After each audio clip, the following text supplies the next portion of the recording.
Dr. Buelow, what is the strategic mission of Open Monoclonal Technology, the company you founded in 2008?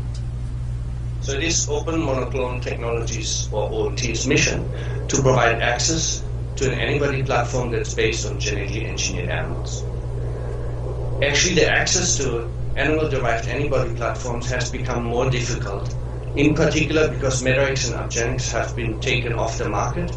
Argenx was acquired by Amgen, Medarex was acquired by Bristol Myers Squibb, and the access to the Regeneron Velosimil mouse is very, very expensive. At the same time, it's clear that there is a demand to have an access to an animal-derived antibody platform, and this is because development times with antibodies derived from animal-based platforms are actually substantially faster than development times with antibodies derived from phage display. And this is for the simple reason that the immune system actually optimizes antibodies in terms of affinity, specificity, solubility, levels of expression, and this is something a phage display library cannot do. So we have completed our platform now, and we are actually looking for partners that want to use our OMT rats for the generation of new human monoclonal antibodies. Okay, great. Please tell us more about the decision to use rats as an expression model for fully humanized antibodies and how you achieved this expression. So the rat is a widely used laboratory animal, so we understand very well how rats actually make their antibodies repertoire, and this is pretty much the same as it happens in humans.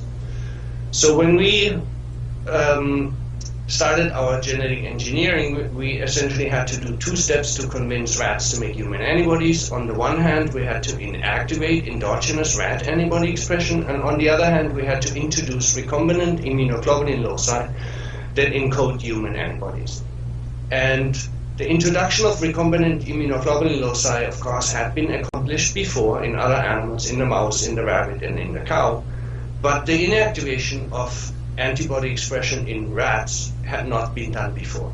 And this is for the simple reason that in rats, when we started OMT, embryonic stem cells were not available, and nuclear transfer technology was also not available. So we had to come up with a new strategy how to inactivate antibody expression in rats, and we did this using zinc finger nucleases.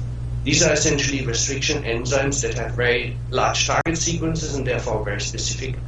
And we were the first ones to use a zinc finger nuclease in a rat embryo, which resulted in a pretty high frequency of knockout animals, and that's why we could publish this new technology in Science in 2009. So now we have the knockout animals and the animals that make human antibodies, and we crossbred these animals to get all the features in one animal. And